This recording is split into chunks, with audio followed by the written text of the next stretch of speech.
Hi, everybody, and welcome back to the next installment of this Elevate series about Jewish education. And I'm glad to have with me my next guest, Dan Held, who is an old friend and colleague, and I'm going to get him to introduce himself and we can get started from there. Hi, Dan, welcome. Hi, David. It's great to be here. Thanks for having me. So tell us a bit about I'm what you're doing and where you're at. Yeah. great.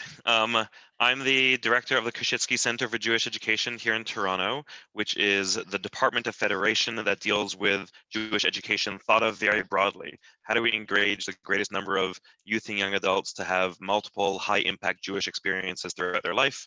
We invest and build the capacity of day schools, supplementary schools, camps, Israel Experience, Birthright, Hillel, PJ Library, the full gamut of Jewish experiences across life to make sure that we can strengthen the Jewish community of tomorrow by strengthening the Jewish identity of kids today.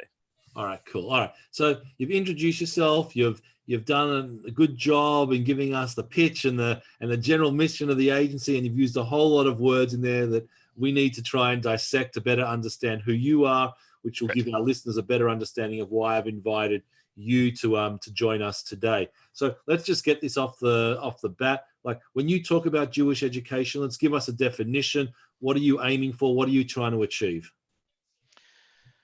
So I think I'm aiming towards three things. One is that kids come out of experiences, whatever those experiences are, with greater Jewish knowledge. Two is that they come out proactively doing more Jewish things themselves. And three is that they make a decision to go on to their next Jewish experience, whatever that may be. So greater Jewish knowledge, more proactive Jewish experiences that they catalyze themselves. And three is that they choose to do their next Jewish experience.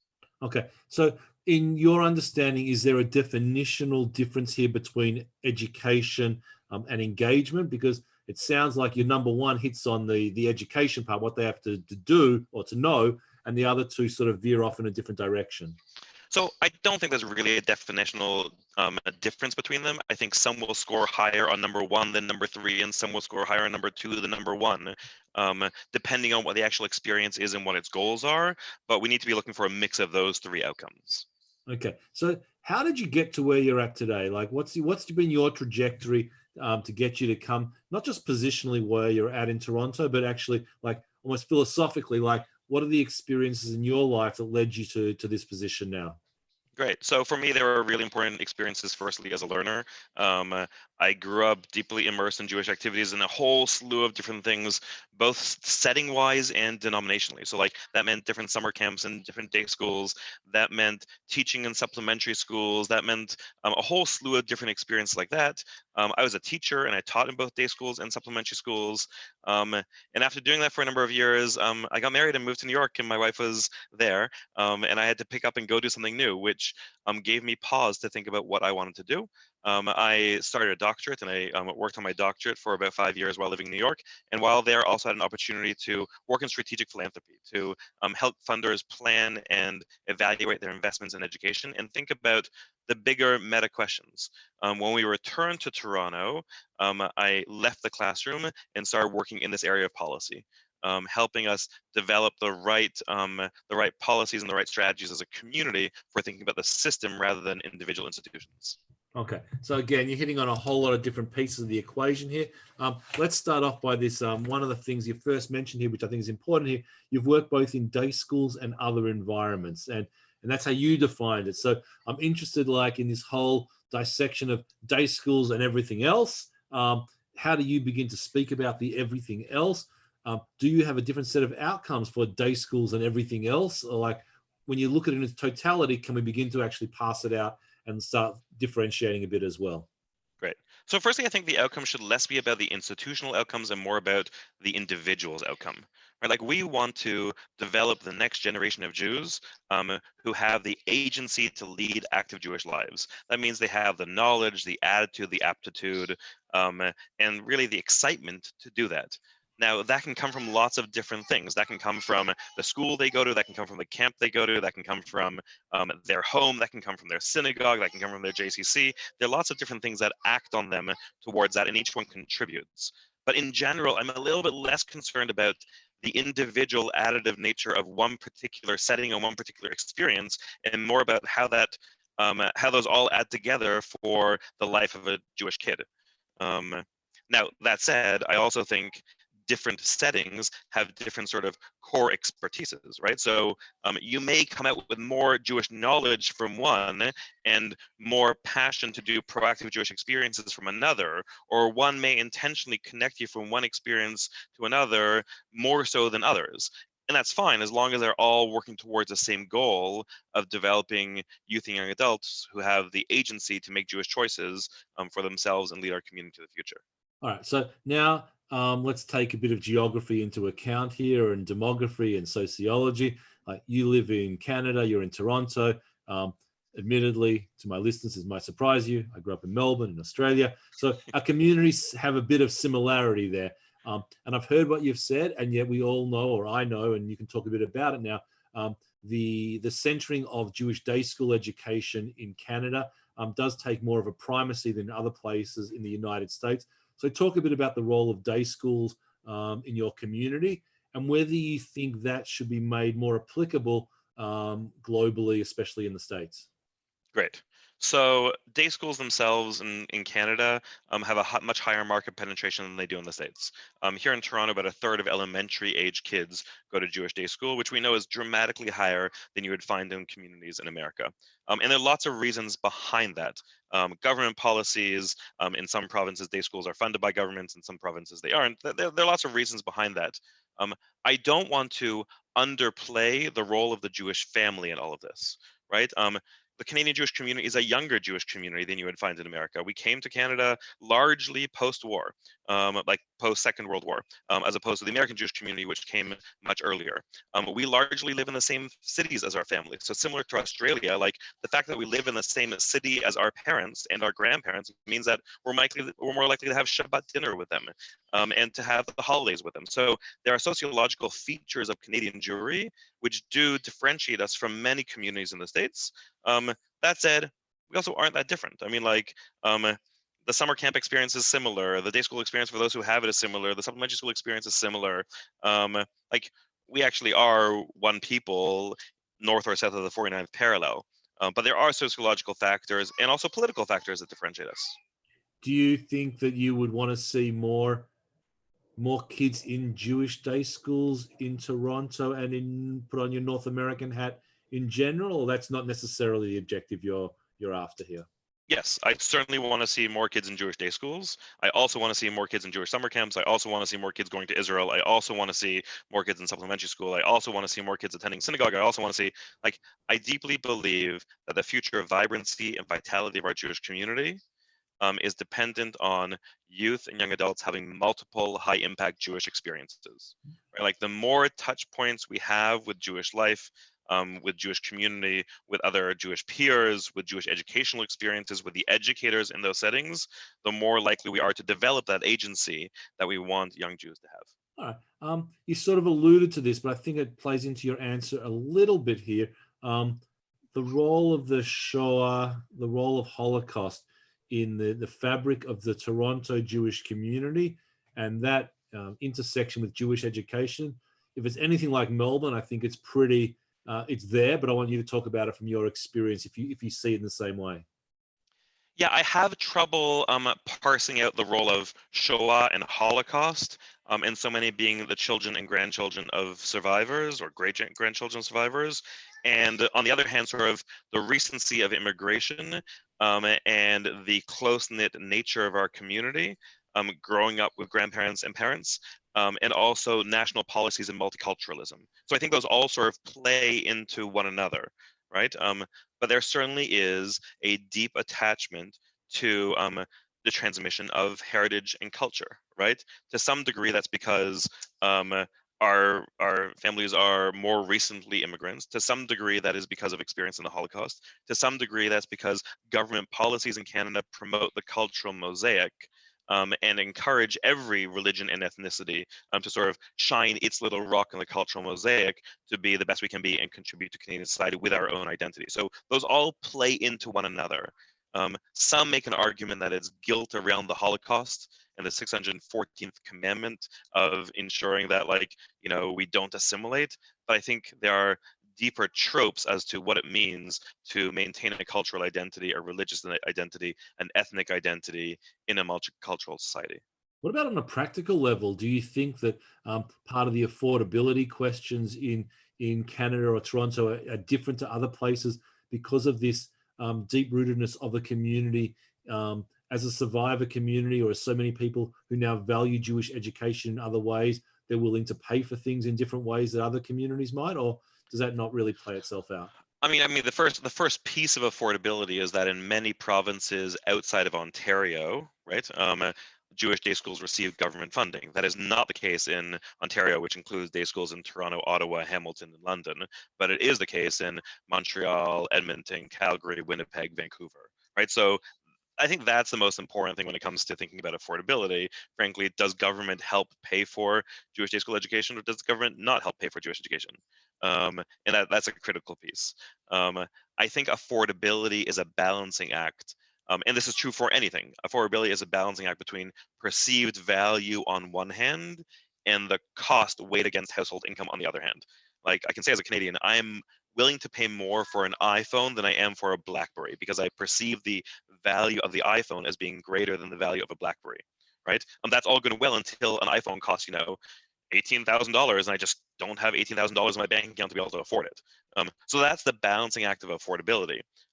There's no question that the elasticity of demand for Jewish education, or demand is more inelastic for Jewish education amongst the Orthodox community than amongst the non-Orthodox community. And that's because the perceived value and the importance of it is higher in the Orthodox community.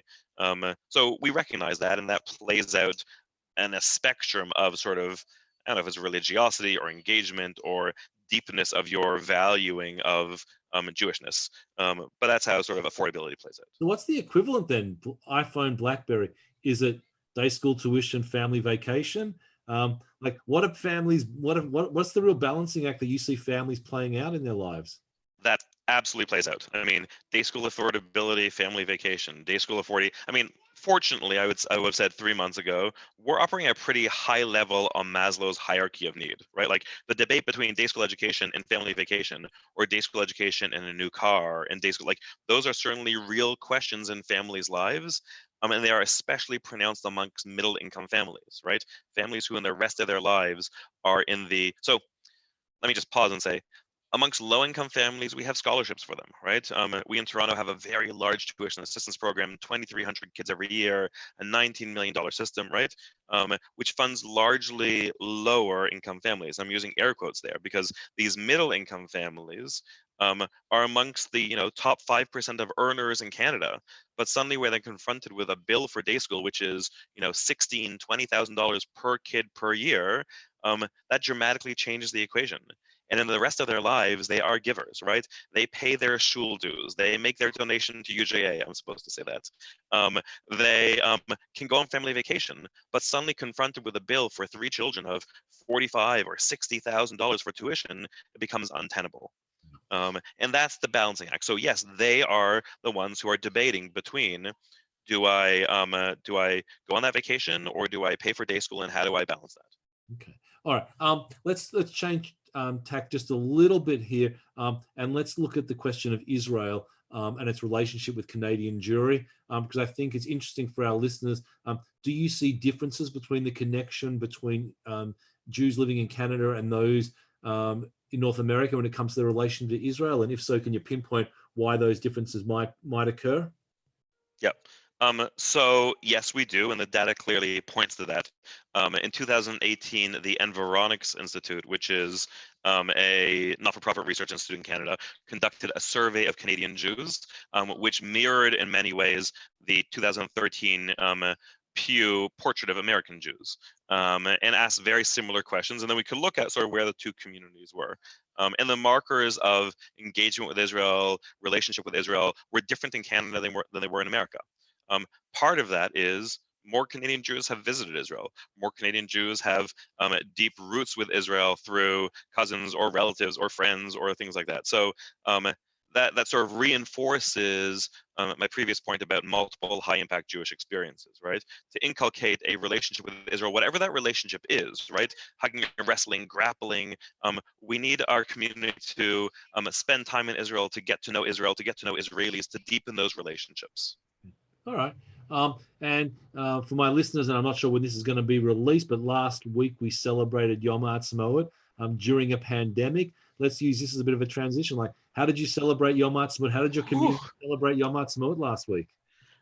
Very, very differently than we usually would, right? Like usually there are 2 days of moments, right? And I say that because I include both Yom HaZikaron, the Memorial Day for the fallen Israeli soldiers the day before, and Yom Ha'atzmaut the next day, which usually in our community is 48 hours of things, right?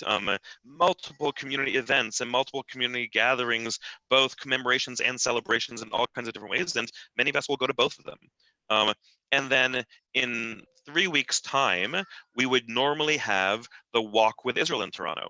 Last year, 30,000 members of our Jewish community came to the Walk with Israel, which in the past has been downtown. Last year was like in the heart of the Jewish community. 30,000 people walk down Bathurst Street, a major artery in Toronto, to celebrate Israel. And we're a community of about 188 or 200,000 Jews. So like those are significant numbers. This year, we're going to try and do a virtual Walk with Israel. It's going to be a dramatically different experience.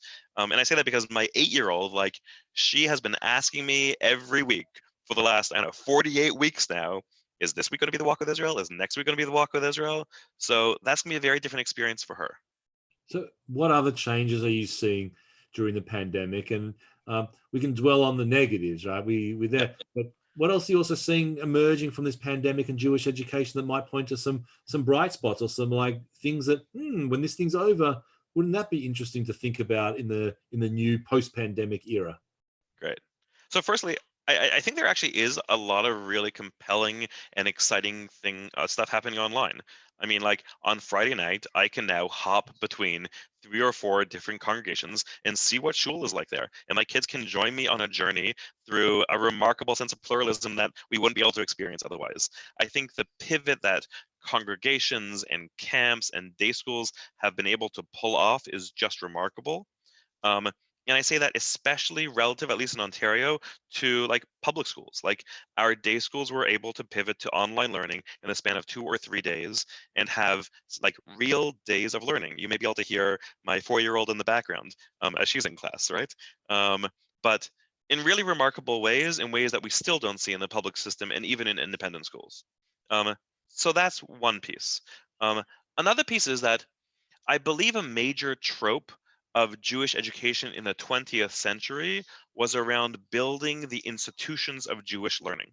So much of the 20th century, we built day schools and institutional synagogues and supplementary schools and summer camps and JCCs, which allowed us to put Jewish education to happen over there, right? Like we created the place where they would happen and we trained the educators to teach our kids, right? We created the seminaries and the education schools to train them.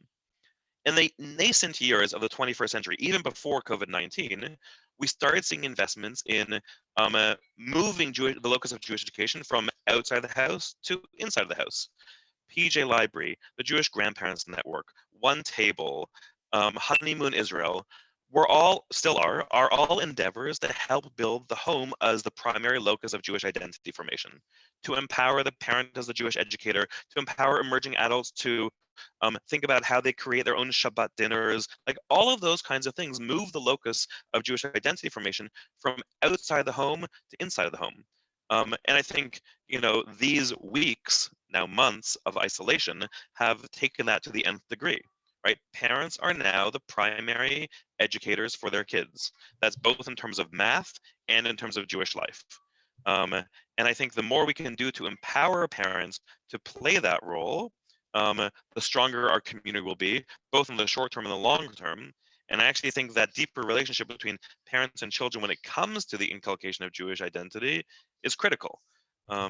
So there is some exciting momentum around that. Now, I don't want to go backwards in this conversation, but I think I'd be remiss not to, right? So the examples that you use, PJ Library, One Table, Grandparent Network, bringing things into the home, talk about a different type of Jewish learning, right? So let's say we once defined Jewish learning or education as a sequential attainment of knowledge and skills in order to empower you to be doing X, Y, and Z, however you defined it before. But there was a system in place designed to teach you certain things, right? presumably the people doing the teaching were learned, had what to teach, and were somehow conveying or facilitating those experiences. Now you're talking about something different. And this does get back to my distinction before. I was trying to get you to push you at, but you didn't take the bait then, between the distinction between education and engagement. And I think you've got yourself into a bit of a knot here.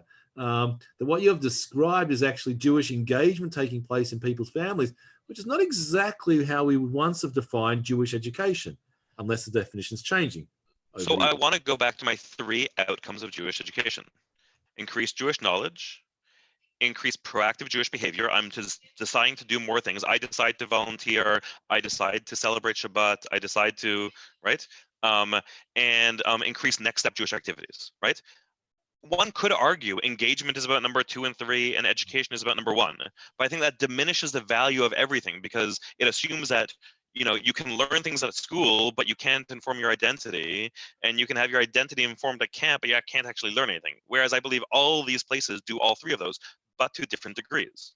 Yeah. It may well be. Go ahead. Yeah. No, I'm just saying, is it important? Do you need all 3? Do you need all 3 at the same level? Do they all need to be in the same order? I think you're hitting on something here. Yeah. Yeah. I think you need all 3, right? But do they need to be to the same level in the same order? No, not necessarily, right? I like the example of, like, I believe Hebrew is an important thing for Jews to know, right? But is that Hebrew so you can go to Israel and order falafel and speak to Israelis? Is that Hebrew so you can open up a Chumash and decode a Rashi? Is that Hebrew so you can go to a shul and open up a siddur, any shul and open up any siddur and pray? That depends, right? Or is it just Hebrew to be able to recognize the value of Hebrew as a piece of our Jewish people? All of those, that will depend on the individual and the individual's relationship to Judaism and the way that they choose to identify. I don't believe that there's like an E.D. Hirsch-like essentialist curriculum, right? Everyone has to know the exact same following things. My hope is that we know more and more and more, but there isn't one list to say either you know this or you don't know this. All right, so I'll use that to ask you the question. Is there one thing on your bookshelf, or one thing that you've read, or one piece that you would say, if you're involved in Jewish education, this is Dan Held's must-read book on Jewish education, or article, or whatever it might be? So I just want to go back to something I was compelled by a number of years ago, which was The Experience Economy by Joseph Pine and James Gilmore. Often we think about buying something and purchasing something, right? I go to a store to buy shoes. I go to a school to buy knowledge, right? To learn how to read Hebrew. But really, there's more to it than just those things, right? I don't go to Chuck E. Cheese just to get pizza, right? I go there for some kind of experience. And I think we need to be thinking more and more and more about that, especially when we realize that Jewish education is not just about purchasing Jewish knowledge, but it's about the friends I come out with, the sociology of the experience, the way it will change me and compel me to have agency and make decisions for myself, right? That is more than just buying a product. So that's how I think about the experience economy, and I would say that's something that people should start reading. So the book you're recommending is the book that tells you not to read the book? Yeah. I would also say there's an HBR article that you could probably read instead of reading the entire book. But hang on a second. You did a PhD, right? So I did. Talk to us about what compelled you to do a PhD, to do a doctorate in Jewish education, when you're coming from this mindset. Because I think what you've said what your answer to this might be instructive for many listeners out here who are trying to rationalize in their own mind about what role professional development has in their own lives vis-a-vis the education they're partaking to their learners or their students. Yeah. So I learned a lot during my doctorate. I owe tremendous credit to my teachers and what they taught me and what they told me to read, all of that. But I also think one of the critical things for me during that experience was the time I had to pause and think and reflect and develop a philosophy. One of the critical things was the people I could spend time with, imagining, envisioning, and thinking things through. Right when I was a teacher, which was the years immediately before that, and running a summer camp, which was the years immediately before that, I spent all of my time in the practice of education, deeply inside the dance floor, deeply inside every moment. Having an opportunity to take a step back and look at the system and think about the goals and think about what we want to accomplish and think about how we train people to accomplish those goals and what structures we need was really important to me. Book, or because I came up with a particular piece of knowledge, is because I had the time to experience education in a very different way. Gotcha. All right. So with all of my guests, I'm going to ask them to recommend books, and I'm also going to link articles to things that they've written in the past. This question comes from a bit of like left field, maybe, but you have been a prolific author for the Canadian Jewish press, and I'm interested to know your thoughts about the current demise of the Jewish press in Canada. What it means that a media outlet is closing, specifically in someone involved in Jewish education. What are the implications of the press coming to an end? I think it is officially closed for now. But what are the implications? Are there any connections between education and the media, which are interesting to make a connection between? Yeah. So this will come to some degree back to your education and engagement question, right? It is a deep loss for our community that not only the Canadian Jewish News, but also other publications across Canada are facing such critical financial moments right now that they're closing. And I do believe that something new needs to be born out of that, but it's going to take time, and I don't know exactly what it will look like. I also know the media is changing, and this isn't only a Jewish media question, but we need to produce compelling conversations for which into which people can engage, right? Like if we're going to create young Jews who have the agency to make Jewish decisions for themselves and make Jewish choices for themselves, we want them to be engaged in that conversation. And what are the forums for them to be able to engage in that conversation, taking both like the current context and the historical context, and then to be able to make sense of it for themselves. And that's the kind of forum that we need to create so that these young Jews who are going through these experiences in all kinds of different settings can really engage in the national conversation and the local conversation. Okay. I've asked all of my guests in this Adapting Education or Adapting Jewish Education series to take a few moments to honor an educator in their life who has made an impact on them. If you want to name the person and describe the context in which they influenced you, we'd love to hear from you. So I had a rough time in school when I was a student. I was bullied in elementary school. I had trouble finding my place in high school. But one of the ways I found my place in high school was through co-curricular activities. And the director of those student activities really engaged me in all kinds of activities. And I was involved in different clubs and committees and the tech group and like all these different things. And I remember one day there was some event going on in school, and he pulled me out of class to help with something. Um, and he said something to me along the lines of, "Never let classes get in the way of your education," which I think was really quite interesting. And then, I then went on to become a teacher and had kids pulled from my class all the time. But I realized that education is more than just those 30 minutes or 45 minutes or hour that you have in a classroom where a teacher's at the front of a room. Education is about both experience and education. It's about both engagement and education. It's about shaping the whole person. And that to me was really profound. To the extent that when I became a teacher, I actually became that director of student activities, and years later took on that role and hope that I played that role for students that I encountered also. Are you going to name that teacher? Um, Sure. Though there were a couple of them, I should say. Like there are a number of student activities directors who I think took on that same role. The one who said that to me was Natan Candler, who was actually a shaliach, which goes back to your question. Like, a deep relationship that I built with him while he was in Toronto for those 4 years. So much so that when he went back to Israel and I spent time in Israel, I then spent time with his family. And that's part of how we build those relationships across the ocean. All right. I'm going to give you one opportunity, last opportunity to say a final message you would give for Jewish education, especially as we can begin maybe to see the light at the end of the tunnel post the pandemic. If it's something specific about the Canadian Jewish community or not, but just what would be your message for Jewish education now that you'd like to share with all of our listeners out there? So I think at its core, Jewish education is about building community and building the relationships between members of our community. And I think that is more vital than ever in these moments and will become even more critical as we sort of start stepping outside of our homes. And there's a real charge to Jewish educators to say, how do we continue to hone that message of the vital nature of Jewish community for our lives and our lived experience? Cool.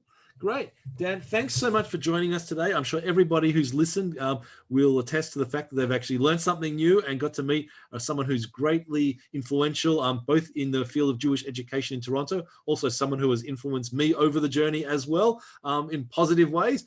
So Dan, thanks very much for joining us today. And I look forward to catching up with you in person sometime in the near future. Thank you, David. Be well. Great chatting. All right. See you later. Bye.